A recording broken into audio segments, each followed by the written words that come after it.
I'm sorry for the delay, but before we begin, I'd just like to say my name is Bill, and I'm the president of the Muslim Students Association here at Syracuse University. I'll be moderating today's event. I really want to thank you guys for coming out today, giving me time for what I know will really be a tremendous event. So thank you. I'm really excited to have our great guest here today. Brother Hamza actually flew across the country just to be with us today, so I really appreciate that.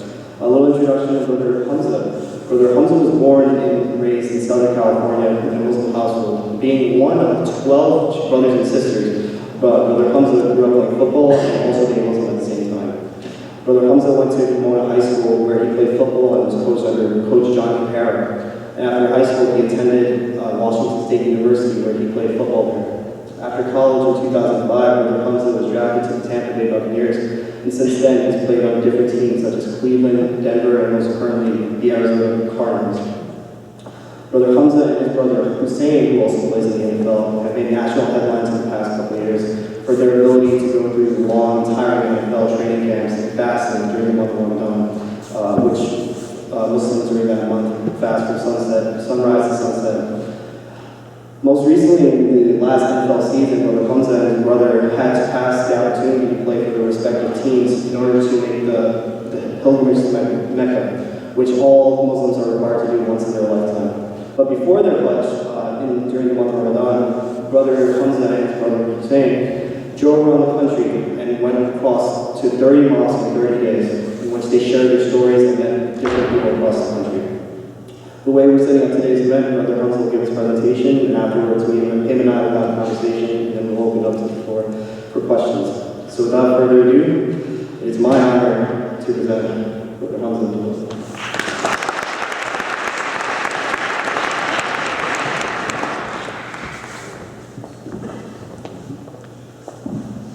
Assalamu alaikum, peace be unto you.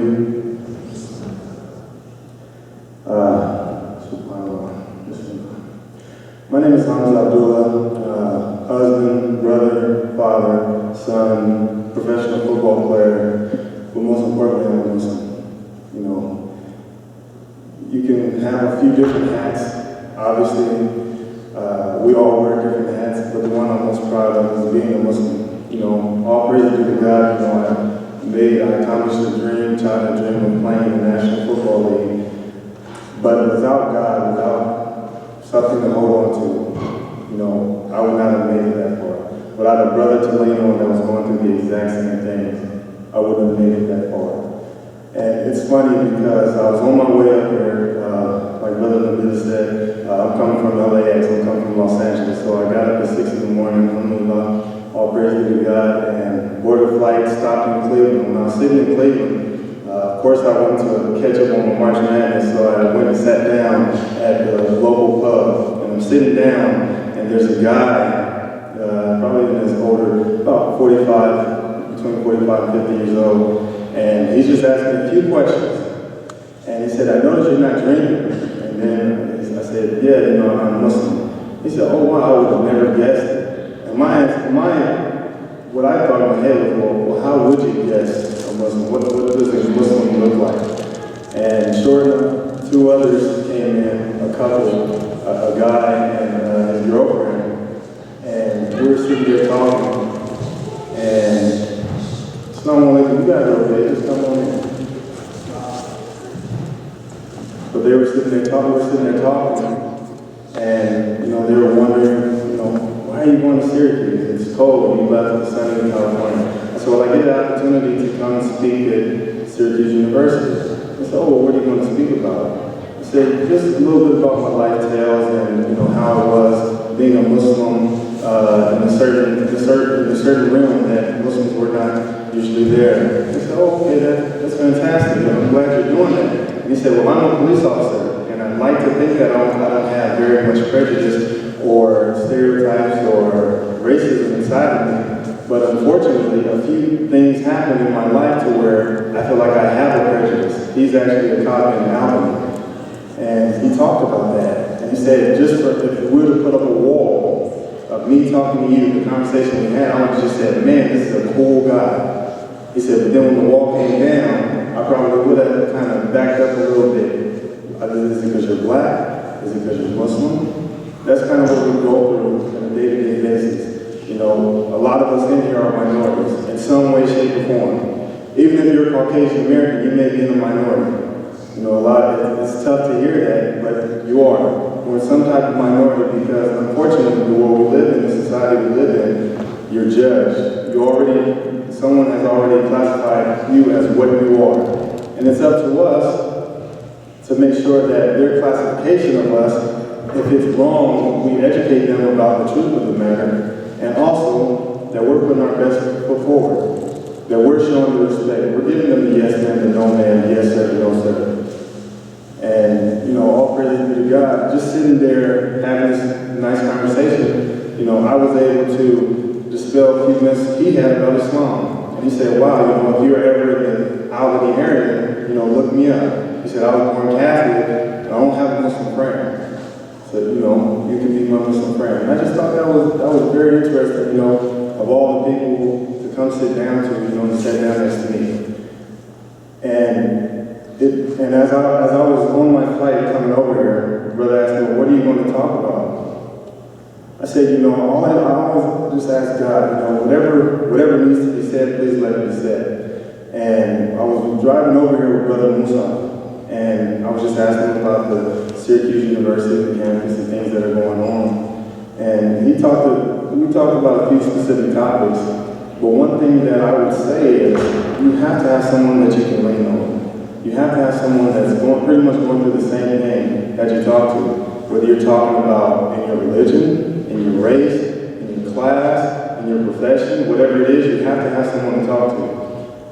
When I was younger, my mother, she raised us on one for your brother, what you want for yourself. And that's how I try to live my life. That whatever my brother wants, whatever I want, I'm going to make sure my brother has that.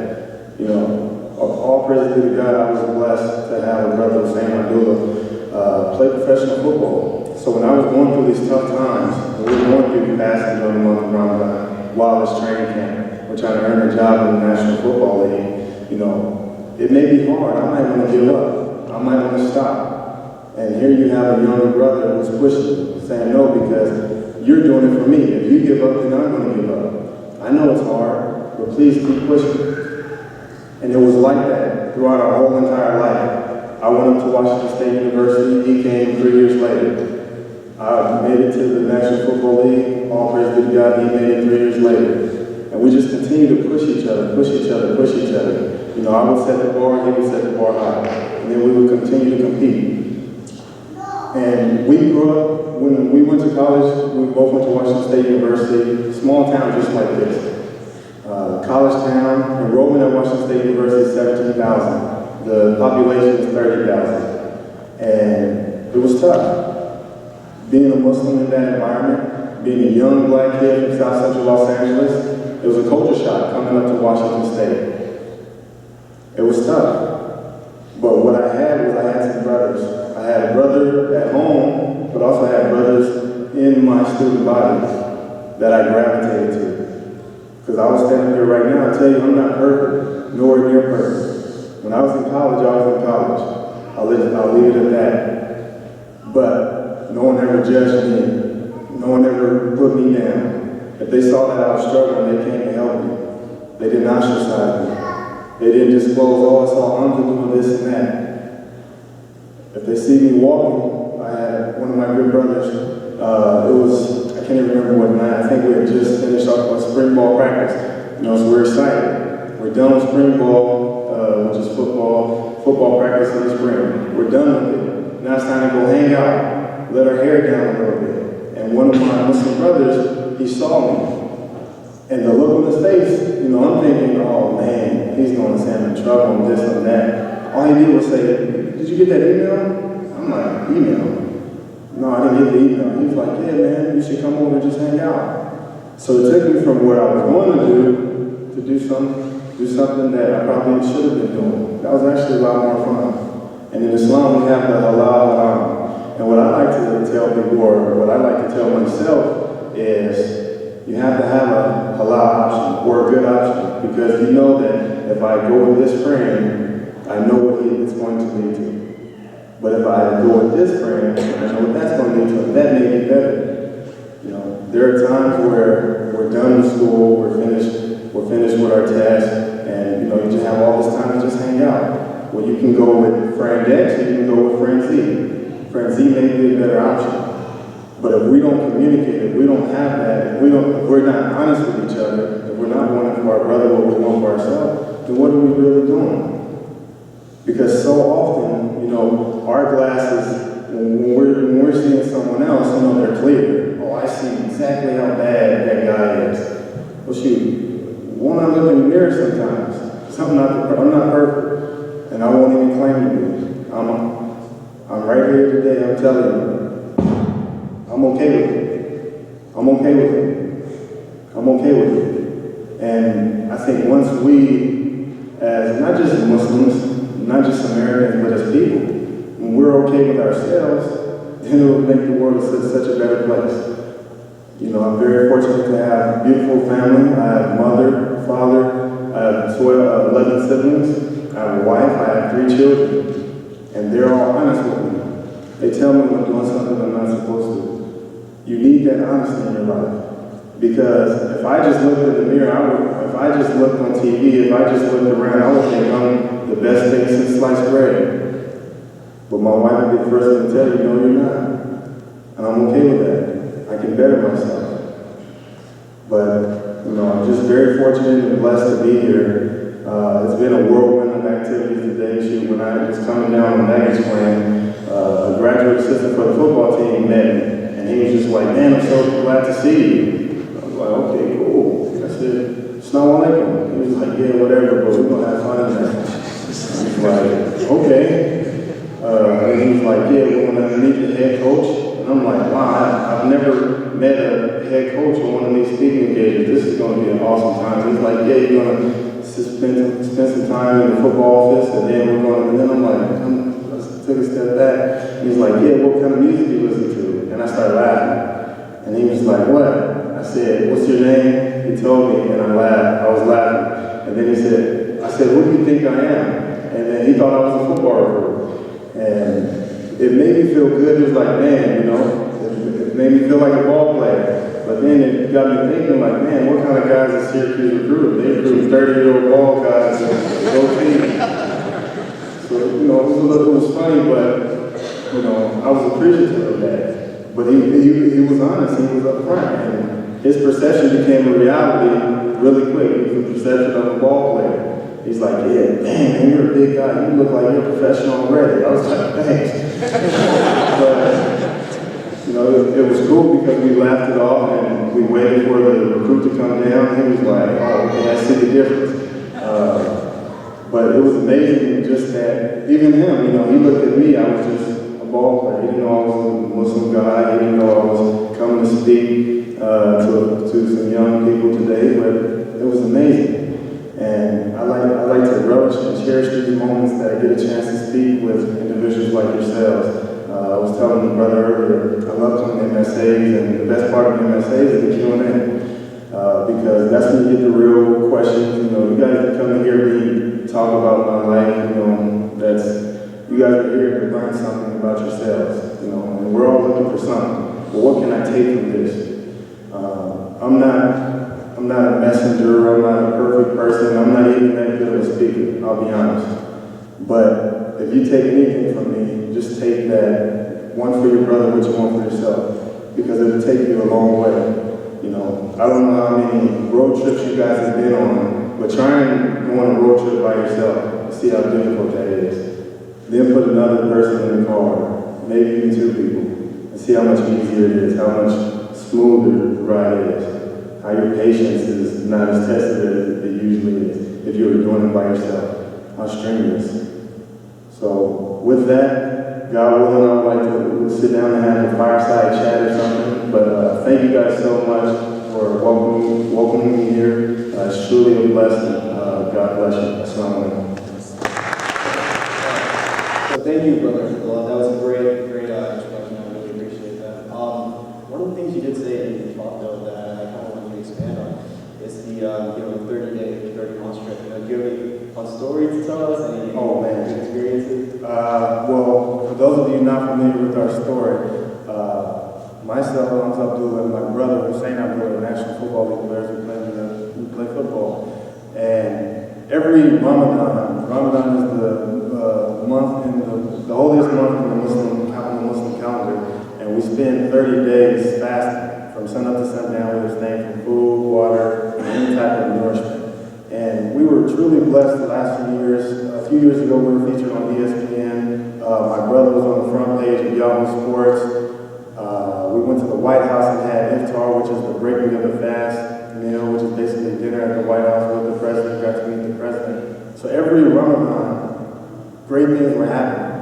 And you know, we were training, and we said, man, it would be really, really cool if we just went around the country and went to different mosques and talked with different children, and mainly at the youth. We mainly want to aim it at the youth and just speak with them and just say, you know what? You may look at us as these professional athletes, they're untouchable, but we're really your brothers. So what we decided was to go on a 30 masjid and 30-day tour. During the month of Ramadan, our goal was to break fast every night at a different mosque. And it started off as we were going to go to about 15 mosques in California. And we were going to go to Arizona, because I was living in Arizona. We'll go to about 5 mosques in Arizona. Then sprinkled here and there, you know, around the country. But as word got out what we were planning to do, people reached out to us. One of the main groups who reached out to us was the MSA in Kentucky. And they said, no, you have to come here. And we're thinking like, man, we want to kind of stay local, go in California, on the West Coast. But it just ballooned into something that we didn't know, you know, we had no idea about. So we started in Los Angeles, California, went all the way up the West Coast, went through Oregon, went to Washington, crossed down, came down, Salt Lake City, Nebraska, came back up to the Midwest, Chicago, even went to Canada, went to Toronto, hit the East Coast, made it to Kentucky, then made it all the way back. And we accumulated about 12,000 miles in 30 days. But, you know, it was a goodwill tour. It was something that we weren't expecting anything from it. We didn't ask for it. They didn't want to pay us to be there. We just wanted to reach out and touch our brothers and our sisters. And we didn't just focus on mosques. We went to a few youth groups, and we actually went to a rescue mission in Denver. And I think that's when everything kind of hit home, because we're supposed to be playing football and getting ready for the football season. But we went to a place where people didn't have anything. And for $1.68, it said you can feed a person. And here we are in Denver, we're looking for a 5-star hotel, I want a big steak, and then you have someone who, all they want is a sandwich. And it really made us reflect on all the blessings that God has blessed us with. And we just thought, no, we have to do more. That's really incredible. So you started talking about, you know, your pilgrimage to the Hajj, you know. In your career right now, you're at your peak, you know, you and your brother. Just at what point were you like, you know, we have to do this pilgrimage and, you know, make the Hajj? For those not familiar with the Hajj pilgrimage, it's the 5th pillar in Islam. It's the sacred pilgrimage to Mecca. And anyone who has the health and the wealth should do it. And I strongly recommend, you know, all the brothers and sisters in the audience, you know, put that as a goal, because it'll change your life in more ways than one, and you won't even imagine. But every year in the off season, this was my seventh year in the NFL, the same sport. Every year in the off season, we do the same thing. We pack up our bags in our city, and then we go back to Los Angeles, move in with our parents, and we go work out, go off season workout. But a few things happened on each side where we couldn't do that. My wife got really sick, terribly ill, and not terribly, let me not say that, but she was in the bed pretty much all day, and so she couldn't travel. My children got real sick, so we had to make do what we had, and we started working out in our own locales. I was in Arizona, Sam was in Washington. But as we started to go through the day of getting back to football, something just didn't feel right. And I was coming home one day, and I called Sam and said, man, you know I love working out, but something just doesn't feel right. He said, man, I'm having that same feeling. And right then and there, we knew it was something bigger. So obviously we prayed on it, and he said, you know what, we need to go to Mecca. And what we did was we went to Umrah, which is the lesser pilgrimage. It's not as attends Hajj and doesn't have as many people as Hajj. So we went to Mecca. It was our first time going to Mecca, and we were blown away, completely blown away. You know, so we've both been following each other's careers. And it was amazing that they all came together when we were actually in Cleveland for a year, and then we both went down to Arizona. But you have to find someone that's mutually compatible with you. It doesn't have to be someone of the same race, ethnicity, religion. It can be anybody. I think we have to pay attention to who God brings in our life because they're there for a reason, and it's up to us to figure out what that reason is. Do you ever find yourself sort of playing a role model, usually on the team, kind of like a father figure almost? Probably, but it's funny because that's a great question. I was in a room with guys who made millions upon millions of dollars. I was in a room where two guys, both of them made over $9 million a year. Another guy made $8 million. We had some other guys, first round draft picks. But everyone in the room looked at me for guidance. Everyone looked at me to kind of bridge the gap between the $10 million guy and the guy on the practice squad, which is our practice team in the NFL, guy on the practice squad, to kind of communicate. Because, I wasn't biased. I told it like it was. I was a God blessed me, I was a hard worker. I did my job and I went home. But I was often looked at, from some people who, if I said their name, you guys would be like, whoa, really? But, they see something inside me. I don't know what it is, my teammates, regardless of the mistakes, my shortcomings, they still come to me because, you're living for a higher purpose. They see something in you because they know all your mistakes, they know all your shortcomings, but yet you still wake up every day the same guy, still treat everyone the exact same. So that's very funny because I did find myself kind of as being looked at a lot more. As I look out into the audience, I see a lot of young people. We have college students, obviously, we have a lot of community members and whatnot. This is my last question before opening up to them. But what are some good tips and advice you can give to youth kind of in terms of just being focused and just keeping your mindset on something positive? Well, it's okay to make mistakes. We live and we learn off of our mistakes. But that doesn't mean that we go into mistakes saying, okay, I'm going to make this mistake. I'm intending to make this mistake. No, we try our best to honor our family, our religion, our workplace, wherever we are in our university. But it's okay to make mistakes. And don't judge someone else off of their mistakes. Because we're constantly trying to perfect ourselves, perfect our family, perfect our character. The Prophet Muhammad of Islam, peace be upon him, he said, give your brother 70 excuses. And then at the 70th excuse, give them another one. So we're always supposed to be wanting for our brother what we want for ourselves. Always trying to better ourselves. Always trying to hide what our brother is doing. And I think that's very big, especially on college campuses, because you're going to, it's not if, you're going to see things. And you're going to see people in a situation where you can help them or you can hurt them. And I think for young people is, get together, have a brother or a sister, someone that you can lean on that's going through the exact same things you're going through. But also, don't be afraid to make a mistake and talk to your brother or your sister about it because most likely they're going through the exact same thing you're going through. All right, I'm sure you guys are tired of hearing me asking the question, so I'm going to have a couple guys running around with mics. So feel free to raise your hand. Opening up the floor to Q&A. If anyone has a question, please feel free to raise your hand. Sister.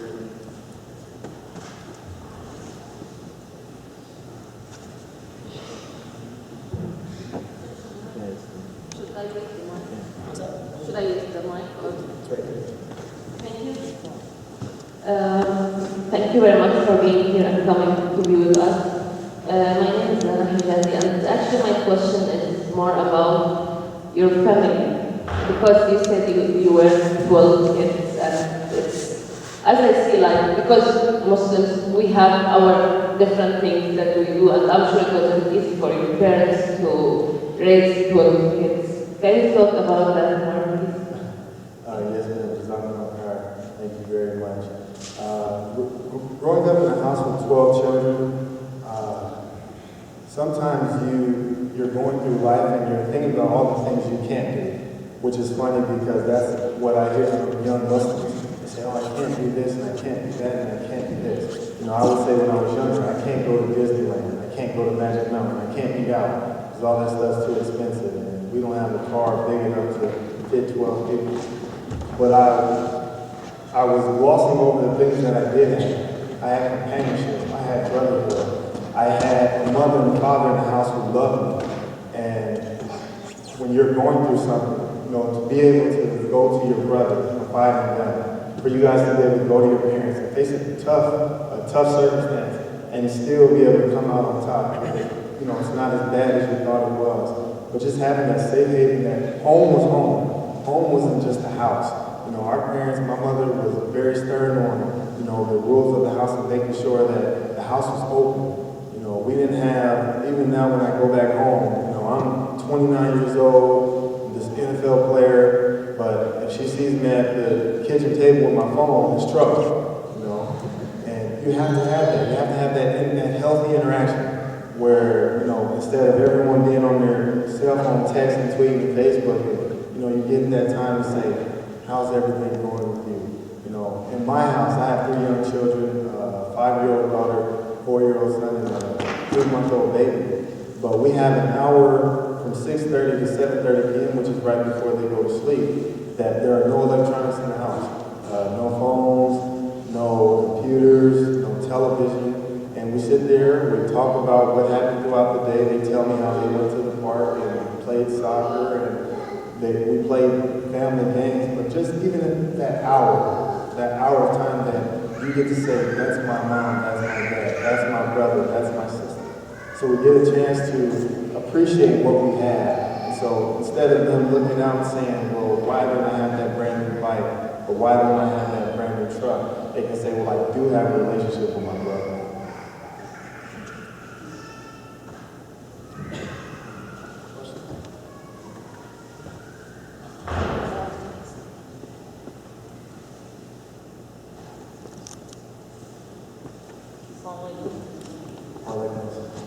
My name is Cole. My question is, during Ramadan, do you ever feel your games that fall behind, but do you still maintain working out as well?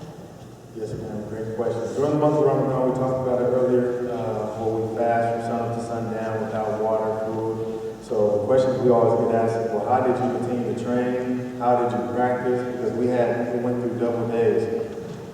The first thing is you have to be smart, you have to be educated. We weren't out there to prove how big and tough we were. We took advice from the sheikhs, the scholars, the elders, the religious leaders of our community. We talked about what we could and couldn't do. We also worked with some of the best coaches, doctors, nutritionists in the land to try to formulate a plan to where we would have ultimate, our hydration going into it. You know, we took protein shakes and things like that in the middle of the night. So we were very, we understood what we were getting ourselves into. And we had been fasting. I was fasting. I started fasting when I was 7 years old. So I've been doing it a lot. I've been fasting and playing football since 2002. So I understood what my body could and could not do. It wasn't something that I went into blindly. I like to, gearing up for Ramadan, I like to fast, a little more often, maybe the Mondays or the Thursdays you start to fast, and then, you implement a workout. And I tried to make sure that I worked out as far as like my weights and my running and things like that. I tried to do that immediately after I took my sahur, after I took my breakfast, before the sun came up. That's when I wanted to get my workout in. And then for practice, I was always the guy that if there's any football players in the room, on defense, you always want to run to the football. You always want to touch the football. I understood what that did, so I would always make sure that I did that leading up to Ramadan. So then when it got to Ramadan, I'd just take, a few steps towards the ball, and then I would go back to the huddle. It was just, obviously you don't want to have bad habits. You get into turning and running before the football, but you can't do that. You can't continue to run wind sprints and wind sprints and wind sprints, and everyone else is getting water and you're not getting anything. So that's the part of being smart. And your coaches, you have to explain to the coaches and talk to the coaches. You can't be in secrecy. And if they know that, hey, Hamza is fasting, well, then we're not going to make him run those extra gases, those extra wind sprints that may cause you some heartache. And, you know, because in the Quran is prescribed, chapter 2, verse 183, it tells us that fasting is prescribed to you as it was prescribed to those before you. But then right after that, it also tells you that except those who are not at home, you know, the ones who are traveling or ill. So there are provisions in there for us where, you know, where we can fast and we can break our fast. So I would advise that anyone out there thinking of fasting and competing in strenuous activities, make sure you tell your parents, make sure you tell your doctor, your coaches what you plan on doing. And if someone comes to you and they say, hey, well, the coach is not going to let you practice while you're fasting, that's something that you have to talk with your religious leaders, the imams, talk with your parents. And parents, don't be so hard to force them to say, I saw Hussein Abdullah fasting in Ramadan, you can do it too. Because that's not what we want. You know, Islam is easy, fasting is easy. You know, God doesn't bless us in greater than we do bear. So I think we have to educate ourselves and practice preparation. Because if you fail to plan, you plan to fail. You talked about your brother and yourself making that decision to go to Hajj, and it was something like an epiphany. You guys, your souls was at unrest, and it just, something didn't feel right. But it's, regardless, it's still not that easy to just put life on hold and drop everything and go do it. For those of us that have that kind of uneasiness inside of us, but are struggling to put life on hold, what are some of the things that, methodically, that you did as a process to maybe make it a little bit easier for yourself, and how did you feel after that made you know that that decision was the right decision for yourself? Yes, sir. Great question. First, let me make this point clear. We didn't quit or walk away. You didn't say quit or anything like that, but I want to make this point clear. We didn't quit or leave something. We were both free agents. It was the first time in our professional career that we were free agents at the same time. So we weren't bound by any contracts. In Islam, you know, if we have a contract, we execute that contract. Right now, you guys are in school, you have to execute that contract for these 4 years, 5 years, whatever it is. But what was inside that was tugging? You know, we prayed. We obviously made a lot of prayer, a lot of istighfar, a lot of night prayer. You know, waking up in the middle of the night, just praying, bowing down, you know, asking for guidance, asking that, you know, when the sign comes, that you take advantage of that you adhere to the guidance. So I think it's something within us all. You know, when you do feel that uneasiness, pay keen attention to the relationships that you're making or that you have now, the people that you meet, and open your eyes to, you know, what you see. Because in that, you know, when we were discussing, like, man, you know, what should we do? What should we do? Well, the day before, I went to the mosque. There was a flyer about going to Hajj. Hussein had an email, my brother Hussein had an email about going for Umrah. So, you know, those little things that, you know, that I never really paid attention to, I kind of focused and said, man, what's being told to me right now? So I think it's about kind of opening up your eyes just a little bit, paying a little more attention, but praying on it, because, you know, we all have that uneasiness, you know, but if you have someone, a brother or a sister that's going through the same thing, you know, just kind of confide in them. What do you think? Whether it's, I'm thinking about applying to law school, but I don't want to take out this loan, or I don't want to leave my family. You know, whatever these decisions are, you know, pray about it. Pray about it, you know, talk to a brother or a sister or someone you value their opinion, and then, you know, lean on your brother, and then, you know, be keen to the advice and the signs that you see.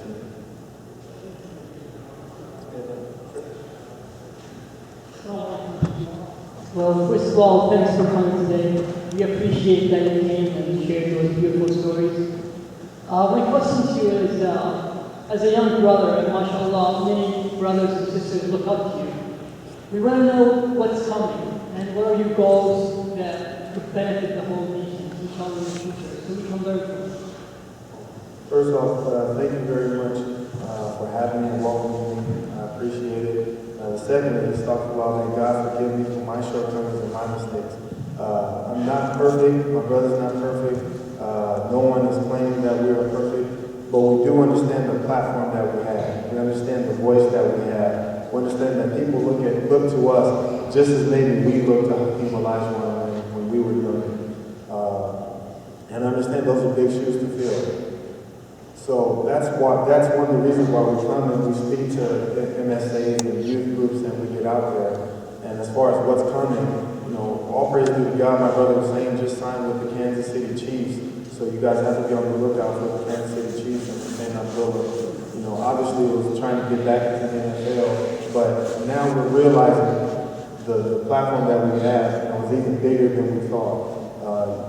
Just being in the NFL is a platform, but now being in the NFL and going to these illustrious events and going to these different societies and going to different countries and speaking with other statesmen, there's a little more that we have to do.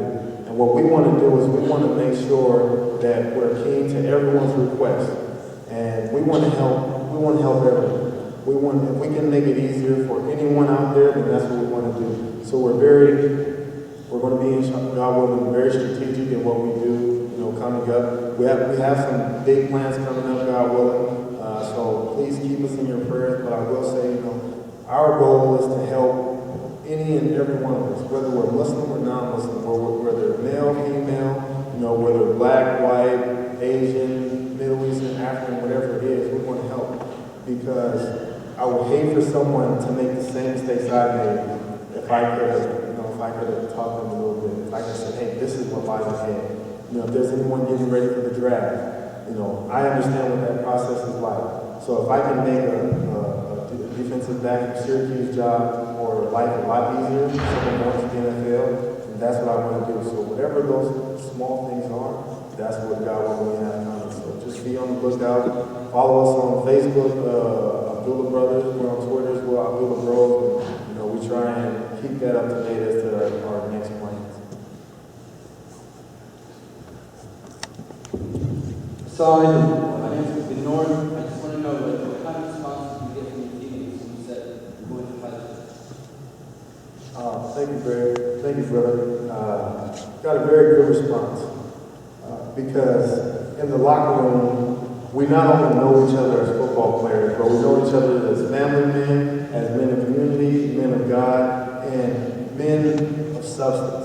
When we see players on TV, all we know is, hey, that guy can't dribble, or that receiver, he's fast, or that wrestler, he puts on a show, whatever that is. But in the locker room, you get to know these people. And when we told our friends, our teammates, God willing, this is what we're going to do, they backed it.